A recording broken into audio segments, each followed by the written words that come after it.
ça c'est vraiment je vais dire un traumatisme parce que pendant la période de ma chimio qui était 3 mois, je n'avais plus mes règles, je n'avais plus mes menstruations. Et pour moi, j'étais tombée infertile. Mais en fait, c'était une conséquence de mon injection. Ok, tu as pris une injection pour protéger. Voilà, donc ça te met en ménopause chimique.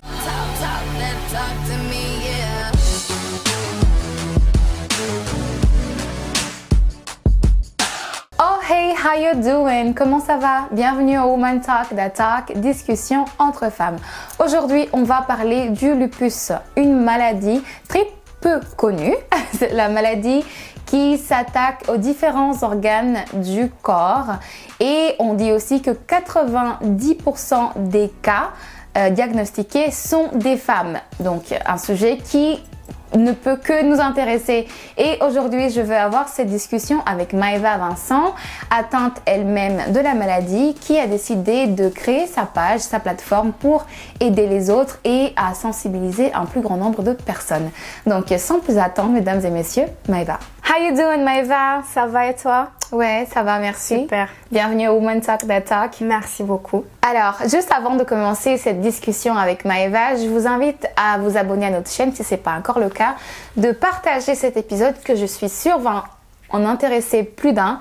Et aussi, si vous voulez nous porter un soutien, nous apporter un soutien, vous pouvez nous faire un don sur PayPal. Donc le lien se trouve ici sur YouTube, sur le lien sur notre profil, sur Instagram dans notre bio. Et si vous l'écoutez sur le podcast, vous avez le lien qui est listé normalement en dessous de cet épisode. Maëva, je suis à toi. Super. T'es prête? Oui. On va parler du coup du lupus. Mais juste avant ça, je voulais quand même te demander Oui. Qui est Maëva? Au niveau des origines, on va dire, donc déjà je suis française et de la Martinique, du côté de mon papa. J'habite à Montréal depuis au moins 20 ans, donc je suis là depuis très très longtemps. J'ai étudié en communication marketing, je suis vraiment une passionnée de tout ce qui est écriture et de la santé naturelle aussi. Donc très très grande passionnée à ce niveau-là. Toi, tu es atteinte de la maladie du lupus. Exact. C'est quand tu m'as approchée pour aborder le sujet. Et d'ailleurs, merci parce que avant toi, je connaissais de nom mais très rapidement. Mais grâce à toi, j'ai pu faire quelques recherches quand même pour être au courant à peu près du sujet. Comment est-ce que tu t'es sentie quand tu as été diagnostiquée de la maladie? Quand on a mis un nom sur ta condition? Il faut savoir que à la base, dès l'âge de 2 ans, j'étais déjà malade. J'avais l'anémie hémolytique, donc c'est vraiment une maladie par rapport au sang. Donc il n'y a pas assez de globules rouges. En tout cas, c'est vraiment un problème au niveau du sang. Et donc j'étais déjà un petit peu habituée, on va dire, au diagnostic. Mais je dirais que à l'annonce, ça a été assez un choc dans la mesure où c'était un peu plus grave de ce que je comprenais. Et il faut savoir qu'on m'a vraiment balancé ça, si je veux dire. Donc c'est-à-dire qu'il n'y a pas eu d'explication. Le lupus, pour moi, j'avais jamais entendu parler de cette maladie avant. Donc c'était vraiment les médecins qui m'ont annoncé ça comme ça. Et je dirais que c'est vraiment le corps médical, surtout les infirmières, qui m'ont expliqué ça, qui ont vraiment pris le temps de m'expliquer. Et encore, c'était pas assez approfondi. Donc étant encore adolescente, j'étais pas encore très consciente de ce que c'était. Et ça a eu un peu un impact sur la suite puisque, comme j'étais pas consciente, je prenais pas correctement ma médication. Et pour ce genre de maladie, qui est une maladie chronique, il faut prendre sa médication correctement pour pas qu'il y ait en fait de conséquences graves.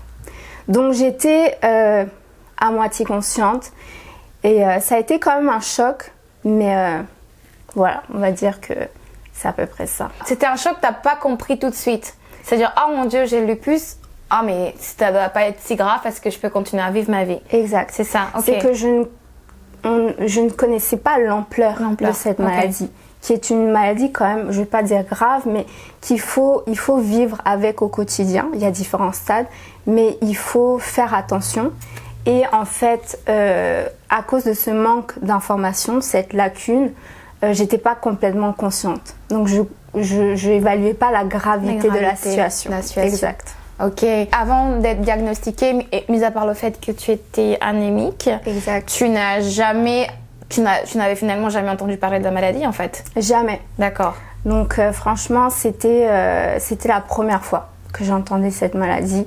Et ça, je te dirais que c'est que maintenant, depuis la dernière année, que je peux vraiment expliquer c'est quoi cette maladie. Ok. Auparavant, vraiment, je l'avais, mais sans comprendre ce que c'était. Wow, ça devait être difficile quand même. Ouais. De vivre avec quelque chose que tu peux pas mettre du doigt et dire que c'est ça, genre malaria, c'est ça. Toi, tu sais pas.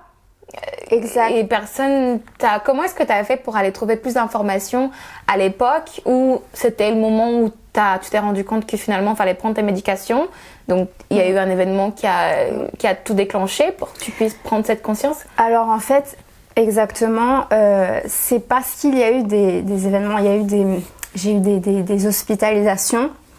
Et hospitalisation, donc il y a des lourds traitements justement pour remédier au problème. J'ai échappé quand même plusieurs fois à la mort, on va dire. Waouh. Ouais, c'était assez intense. Donc c'est pour dire que c'est ces gros moments qui m'ont vraiment... j'ai réalisé que Maëva, t'as eu deux chances, maintenant il faut que tu te reprennes en main. Donc c'était ces moments-là qui ont été assez tragiques, qui ont fait que je me suis prise en main. Et j'ai fait mes propres recherches. Et puis comme aussi j'ai vraiment cette passion pour la santé en général, pour la santé naturelle. J'ai aussi, on va dire, essayé d'avoir une approche holistique, donc de moi-même me traiter d'une manière, on va dire, plus naturelle. Donc c'est vraiment un cheminement. C'est plusieurs étapes qui m'ont conduit à enfin réaliser, mais il faut que tu prennes ta santé en main parce que tu y as échappé quand même. Enfin, voilà. Il y a eu plusieurs moments où tu as failli y passer. D'accord. Et si on veut juste, pour donner aux gens en fait une idée de ce que c'est le lupus, comment est-ce que tu définirais maintenant avec toutes les connaissances que tu as aujourd'hui? Alors, il faut savoir, le lupus, il y en a deux. Je dirais donc, c'est une maladie auto-immune chronique. Donc chronique, c'est-à-dire qu'il peut y avoir des phases. Il y a des périodes où tu peux être vraiment bien, ou il y a des périodes où il peut y avoir un gros down, on va dire. Donc une maladie auto-immune chronique, donc c'est-à-dire que le système immunitaire va toi-même t'attaquer. Il va s'attaquer au tissu, au cœur, au foie. Donc c'est un dérèglement du système immunitaire. Donc normalement le système immunitaire qui est là pour nous protéger de tout ce qui est intrusion externe ou interne. Donc dans ce cas-ci, c'est vraiment le système immunitaire qui s'attaque contre nous-mêmes.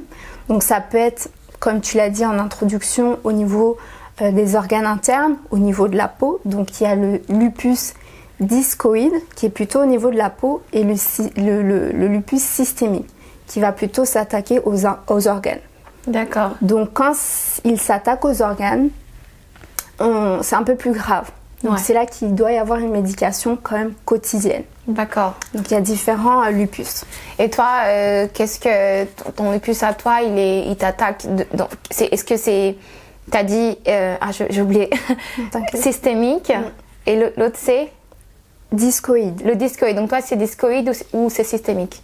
Alors moi, c'est systémique et c'est au niveau des reins. D'accord. Donc les reins, qui est quand même un organe vital, puisqu'il filtre les déchets, il filtre les déchets au niveau du sang. Donc ça veut dire que cette maladie attaque mes reins. Donc dans mon cas en tout cas. Donc ça veut dire qu'il va créer une inflammation au niveau des reins. Et puis lorsque le rein est attaqué, on va dire, je vais schématiser, mais créer des trous. Et quand il y a des trous, c'est là que tu peux avoir de la rétention d'eau. Et dans des cas majeurs, c'est là que tu perds ta fonction rénale. Donc la fonction rénale, c'est vraiment ce qui permet, c'est ce qui fait fonctionner les reins. Donc c'est là que dans certains cas, il y a des dialyses. D'accord. La dialyse, c'est quand tu vas...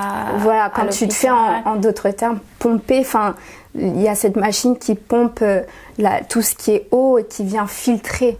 Donc c'est vraiment, c'est plus tes reins qui fonctionnent.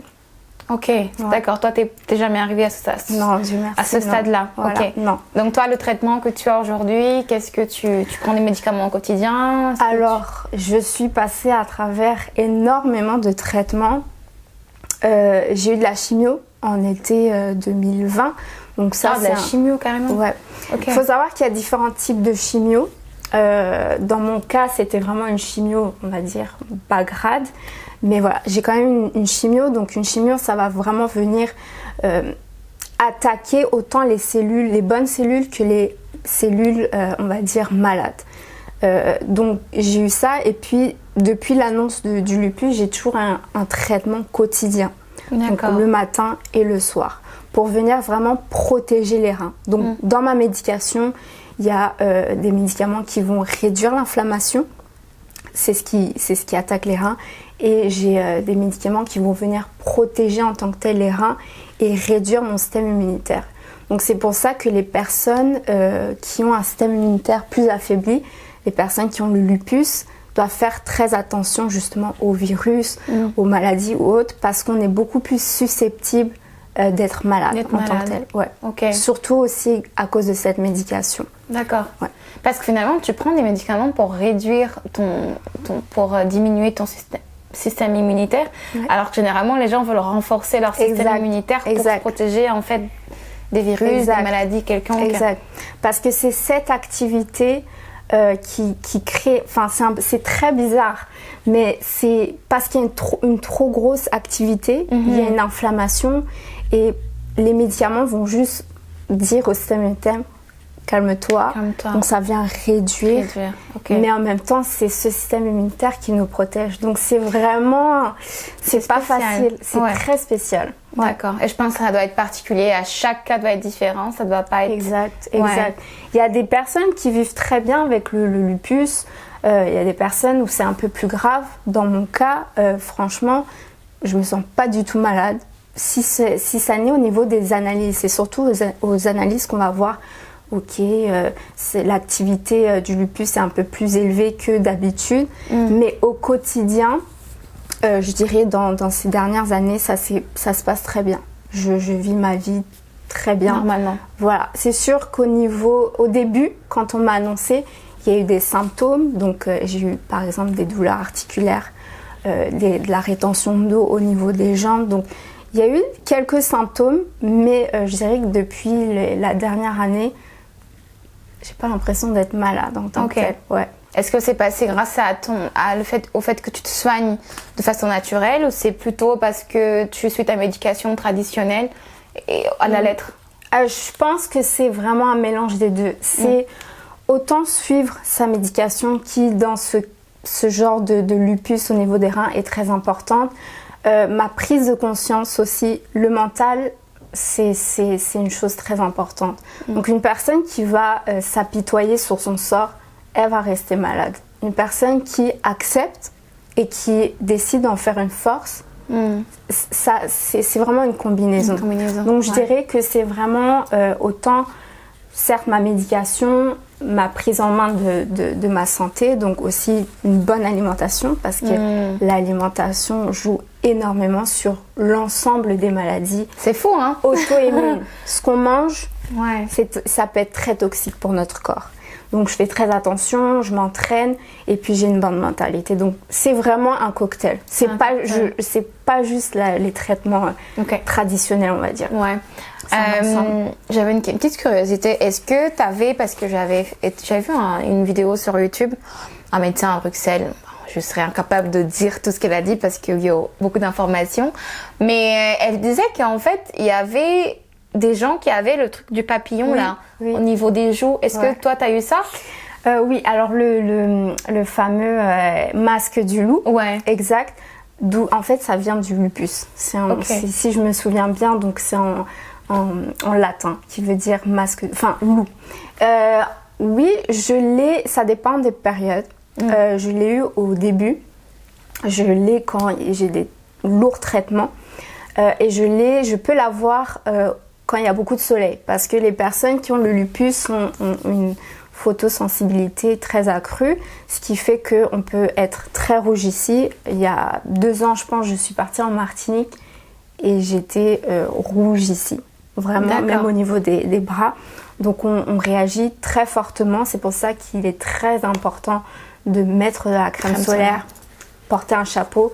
Mais sinon, au quotidien, pas vraiment. Tu peux voir un petit peu des petites rougeurs, mais encore une fois, ça dépend des personnes. Mais je l'ai déjà eu. Finalement, les causes de la maladie, est-ce qu'on les connaît? Est-ce qu'il y a une raison particulière qui fait que on peut être plus assujetti ou non d'être atteinte? Alors, les causes, à savoir que c'est une maladie, j'aime et j'aime pas dire silencieuse. Silencieuse et pas encore bien connue. Ce qui fait qu'il n'y a pas de traitement. C'est-à-dire, si tu as lupus, je vais pas dire, ok, non, t'inquiète pas, il y a ce traitement. Non, c'est encore une maladie qui est peu connue, il y a encore des recherches. Et c'est pour ça, juste pour rebondir, que quand tu disais malaria, cancer, etc., ce sont des maladies qu'on connaît. Ouais. Donc, la maladie du lupus, on ne la connaît pas encore. Et ce qui fait que les causes, elles sont plus ou moins connues. Donc, on peut dire que c'est sûr qu'il y a l'environnement externe, il peut y avoir la génétique, il peut y avoir les hormones. On dit que sur un échantillon de 10 personnes, il y a 9 femmes qui vont être atteintes, dont une femme sur 250 qui sera de descendance africaine. Oh, ça c'est intéressant. Ouais. Encore donc les femmes noires des Caraïbes et asiatiques vont être beaucoup plus propices à développer ce type de maladie. Et les hispaniques? Hispaniques aussi, exactement. Okay. Les hormones peuvent jouer, donc l'estrogène, je pense que c'est ça qu'on... L'estrogène, ouais. Exact. Donc qui est une hormone sexuelle, peut jouer. Il n'y a pas encore je dirais, d'études concrètes, mais ça peut jouer. Pourquoi? Parce qu'on va souvent remarquer que les femmes, pendant leur menstruation ou pendant qu'elles sont enceintes ou pendant le postpartum, vont développer une activité un peu plus accrue du lupus. Donc il peut y avoir un rôle des hormones, donc la génétique comme je disais, et puis comme je disais, il n'y a pas encore de cause. C'est un ensemble. Parce qu'on dit que c'est quand même, ça touche des femmes, la majorité des femmes, mais elles sont en âge de procréer. Exact. Donc, tu dis pendant qu'elles vont avoir leur période de menstruation, oui. Mais après aussi, quand elles vont commencer à avoir leur première grossesse, c'est ça que... Exact. Il peut y avoir une activité plus accrue. J'ai un médecin qui m'a dit, bizarrement, c'est pour ça que les causes, on ne les connaît pas vraiment encore, que pendant la grossesse, au contraire, le lupus diminue. Ok. J'ai un médecin qui m'a dit ça. Donc, je pense que les études ne sont pas encore bien établies et concrètes. Mais c'est sûr que les hormones, la génétique, l'environnement extérieur, si on est dans un pays où il fait très chaud, on peut développer plus cette maladie. Donc, il y a plusieurs facteurs. Okay. Mais je pourrais pas... Il n'y a pas vraiment de facteurs prédéterminés qui causeraient cette maladie. Est-ce que toi, ça te frustre pas le fait de savoir que finalement, ta maladie, il n'y a pas assez de recherche, il n'y a pas assez d'informations, le suivi médical n'est pas assez calé? Qu'est-ce que ça te fait? C'est une grosse frustration et c'est pour ça aussi que j'ai juste décidé d'en parler parce qu'on n'en parle pas assez, surtout ici au Québec. Donc c'est une frustration de savoir qu'il y a des millions de personnes qui sont atteintes de cette maladie et qu'il n'y a pas encore de recherche concrète, il n'y a pas de communication, de bienveillance. En tout cas, je parle au niveau du Canada parce qu'aux États-Unis, ils sont un peu plus évolués, je trouve. D'accord. Donc c'est une frustration aussi au niveau du corps médical parce que de mon expérience, on m'a juste balancé ça et c'est tout. Okay. Alors que quand tu as ce genre de maladie, on dit que c'est une maladie à vie, tu dois vivre au quotidien avec. Donc c'est important que tu comprennes, que tu aies les informations nécessaires. Quand tu as un diagnostic, qu'on puisse au moins te donner les ressources et l'information nécessaire pour pouvoir vivre avec, pour pouvoir tout simplement l'accepter. Ouais. Donc c'est une frustration, oui, quand même, je dirais, mais après, c'est à nous-mêmes de faire l'effort d'aller faire ces recherches et de se prendre en main, tout simplement. Ouais. Et c'est pour ça que tu as voulu créer ta page exact. Montréal Lupus. Montréal, ouais. C'est quoi la mission derrière? C'est encore un petit bébé, donc c'est sûr que c'est de la conscientisation parce que ça touche, comme on disait, beaucoup les femmes noires en tant que telles. Donc c'est de la conscientisation, c'est-à-dire que même s'il n'y a pas de facteur encore prédéterminé, on peut être... c'est quelque chose qui peut être très commun. Donc je dirais que la première mission, ça serait oui, de conscientiser, d'en parler. C'est un petit peu aussi une forme de thérapie pour moi-même parce que j'ai jamais eu vraiment la chance d'en parler. J'ai toujours été très réservée par rapport à ça, pour pas non plus être dénigrée ou perçue différemment. Donc c'est une forme aussi de thérapie, mais je dirais que étant très empathique et j'aime beaucoup aider les autres, c'est vraiment conscientiser les personnes et j'espère à long terme que ça soit une ressource d'information, une source d'information pour les personnes qui sont atteintes, nouvellement atteintes ou autres, qui passent à travers différentes étapes de cette maladie. J'espère que Lupus Montréal puisse être une référence pour ces personnes, en tout cas au niveau du Québec. Donc pour vraiment supporter ces personnes parce que c'est très difficile. Ouais. Pour être honnête, je ne connais pas de personnes atteintes de lupus. Je n'en ai jamais vu. Alors qu'il y en a énormément. À Montréal, c'est sûr qu'il y en a. Donc c'est assez grave. Et c'est par le contact aussi que là aussi on peut, créer des liens et mieux vivre avec. Parce que c'est avec ce partage d'expérience. Parce que souvent, quand on est malade, on se sent isolé. On croit que cette maladie, c'est juste moi qui l'a. Mais non, pas du tout. Il y a une communauté, il y a beaucoup de personnes qui ont le lupus, malheureusement. Donc, c'est ce que j'aimerais, c'est créer des liens. Moi, j'aimerais ça.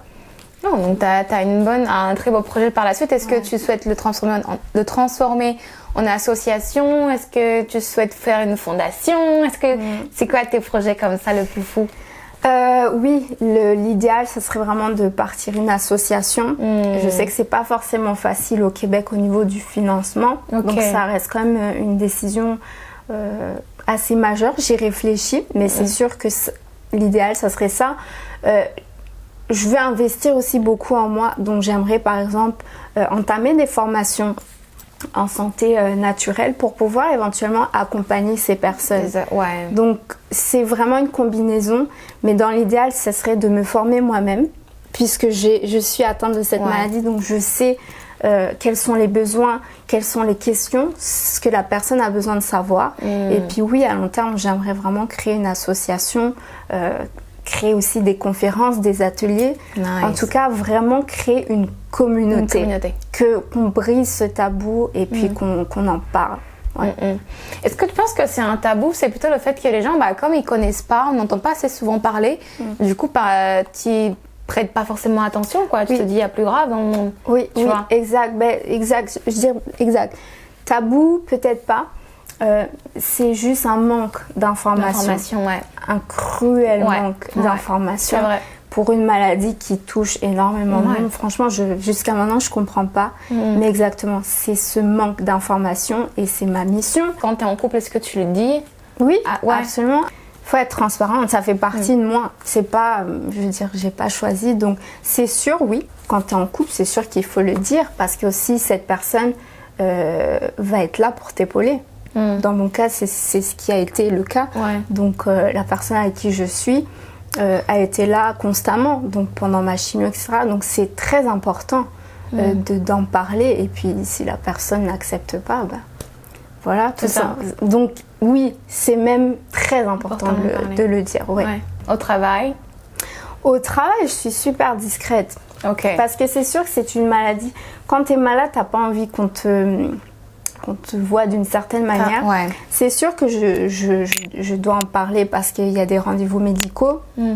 Donc, je dois au moins en parler au gérant ou autre, au boss. Et puis, avec le lien confiance, ça se dit.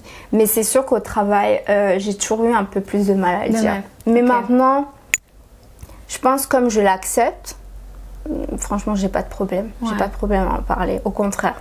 2 petites dernières questions avant qu'on passe à la fin de l'épisode. quelles sont les choses que tu aurais aimé savoir Avant le diagnostic? Ouais, avant le diagnostic. Que tu sais maintenant, que tu aurais dit, oh, j'aurais tellement aimé savoir ça, j'aurais tellement aimé qu'on me dise ça. Ok. Ouais. Oh, c'est une très bonne question, franchement. J'aurais aimé... C'est une très bonne question, franchement. J'aurais aimé qu'on me dise que c'est une maladie avec laquelle on peut vivre très bien. Donc, oui, ok, t'es malade, mais tu peux vivre avec. J'aurais aimé qu'on me rassure, qu'il y ait une forme d'empathie, pas juste t'es malade, voilà. Donc, une forme d'empathie, mais surtout, j'aurais aimé qu'on me rassure en tant que femme. Parce que c'est une maladie, tu peux voir plein de choses sur internet, justement par rapport aux femmes enceintes ou autres. Donc c'est qu'on me rassure en tant que femme pour me dire mais tu pourras avoir tes enfants, tu pourras vivre correctement avec, tu pourras entreprendre tes projets. Tu peux être une femme normalement, je veux dire. Ouais. Qu'on me rassure en tant que femme. Franchement, surtout au niveau de la chimio, juste pour en parler vite fait, une chimio, ça peut entraîner l'infertilité. Ok. Donc, c'était quand même une grosse décision à prendre.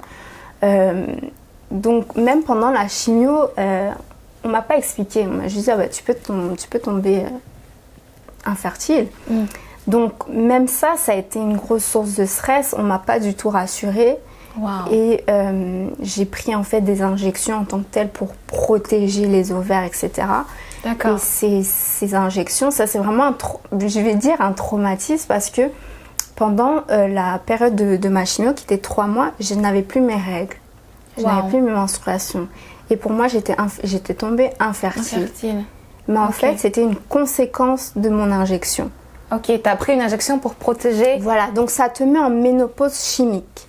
Donc c'est-à-dire que tu es ménopausée. Et on ne me l'avait pas dit. De la chimio, est-ce que c'est une injection qui a une certaine durée d'efficacité, c'est ça? Oui, j'en avais 3. Donc pendant la période, donc à chaque 2 doses, j'avais 6 doses. Et donc en fait, on m'avait jamais dit que cette injection allait provoquer une ménopause. Wow. C'est en faisant un lien, je me suis dit mais attends, laisse-moi regarder sur internet et c'est là que j'ai vu que ça crée une ménopause. Donc tout ce stress accumulé en me disant ça y est, je suis infertile, ça y est, en fait c'était l'injection. Et puis par la suite, en effet, quand j'ai arrêté l'injection et la chimio, mes menstruations sont revenues. Okay. Mais c'est juste pour te dire l'information, le manque d'information. Exact. Et en tant que femme, c'est juste jeune femme en plus. Bah oui. Parce que c'est vrai qu'il y a beaucoup de personnes qui acceptent la chimio parce qu'ils ont déjà eu leur enfant, donc c'est moins une source de stress. Ouais. Mais pour moi, c'était même pas la chimio qui me stressait. C'est le fait de ne pas avoir le choix d'avoir des enfants. Exact. Ouais. Mais au final, tout s'est bien passé, mais c'est franchement le manque d'informations et les lacunes de ce système, c'est fou quand même. Ça fait peur. C'est fou qu'on donne une dose une injection pour protéger tes ovaires et on ne te dit pas qu'est-ce que ça va te faire, les conséquences, les effets secondaires, les trucs de base. Je pense qu'ils ont eux-mêmes l'information, donc ils ne la communiquent pas. Enfin, des fois, quand on est tellement dans quelque chose, c'est évident pour la personne, mais je veux dire, même quand j'allais à la pharmacie, on aurait pu m'expliquer. Mais oui. Tu vois, des fois, on donne le petit papier des effets secondaires. Ouais. Je n'ai jamais eu cette information. Waouh. C'est vraiment ma conscience je me suis dit, mais est-ce que ça n'aurait pas un lien? Et j'ai en effet fait mes recherches et j'ai trouvé. Je me suis dit, ok. Et c'est après j'ai eu la confirmation. Waouh. Ouais. Incroyable. Ouais. Eh bien, le petit mot de la fin, ma chère Maëva. Bah écoutez, franchement... J'espère juste que ça sera une aventure, que je pourrai rassembler un maximum de personnes, autant les personnes qui ont le lupus ou pas. Moi, mon objectif, ce serait vraiment d'aider toutes les personnes qui sont atteintes de maladies chroniques. Franchement. Donc, prenez soin de votre santé. La santé, c'est tellement quelque chose c'est un cadeau. On se rend pas compte. C'est vraiment un cadeau. Donc, personne malade ou pas malade, rien n'est perdu. Franchement, rien n'est perdu. une personne qui a le lupus peut vivre normalement. Il faut juste, tout est dans la tête. Franchement, tout est dans la tête. On peut te donner n'importe quel diagnostic. Tout est dans la tête. Il faut être forte. Et puis partager au maximum l'information, être consciente. J'en ai appris tellement aujourd'hui. Ouais. C'est toujours un plaisir d'avoir des sujets qui sortent un peu du lot, tu vois. Et ça apporte aussi un éveil à une réflexion Exact. aux nouvelles personnes et puis à tout le monde, enfin à toutes ces personnes comme moi qui ne savaient pas du tout lupus. On voyait des gens avec les peaux un peu comme le vitiligo, je crois. Oui. Et moi, je pensais que c'était lié à ça, mais en fait, il y a tellement une diversité, variété de comment ça peut se présenter. C'est toujours bien d'avoir un avis de quelqu'un qui le vit et qui a atteint. Exact. Nice. Et ben, du coup, on va passer à la deuxième partie de cette émission. C'est en fait un petit côté tranquillité pour bien finir l'épisode en bonne vibe. Tu vas avoir en fait 3 petites catégories, des 3 petites, pas un défi, des choses. T'as une étoile. Attends, je t'explique. Donc là, tu vas avoir une étoile, t'as un cœur et normalement tu as un smile. Donc tu dois piocher un de chaque et puis juste lire ce qui est dessus. Ok. Mon super pouvoir est. Waouh, ok. Je ressens beaucoup la vibe des gens. Donc je sens autant le côté positif ou négatif des gens. Donc quand une personne ne va pas bien, juste à la voix, juste au visage. Donc je pense que ça c'est un super pouvoir parce que on est plus sensible à capter cette énergie. Je pense que c'est vraiment mon pouvoir. Un cœur. Définis le mot amour en 3 mots. Alors je dirais équipe, confiance et ouverture d'esprit. Nice. Good. Alors si tu étais un animal, ok. Mais je pense franchement ça serait un oiseau, hein, comme tout. Enfin je sais pas, il y a beaucoup de réponses comme ça, mais tout simplement pour cette flexibilité d'aller d'un point à un autre, d'avoir de la hauteur. Donc ça serait mon animal, un oiseau. Nice. Tout simplement, un colibri. Nice, c'est bien précis. Un colibri, ouais. Nice. Merci beaucoup, ça a été un super plaisir encore une fois de t'avoir Maëva. Si vous avez aimé cet épisode, je vais reprendre la chanson. Abonnez-vous à notre chaîne YouTube. Partagez cette vidéo s'il vous plaît, cet épisode est vraiment super important. On a besoin de sensibiliser un plus grand nombre de personnes. C'est aussi le but de Maëva dans cette émission aujourd'hui. On se retrouve dans le prochain épisode Woman Talk That Talk. Merci beaucoup Maëva. Ça fait plaisir. Comment tu t'es sentie aujourd'hui? Franchement top. Salut.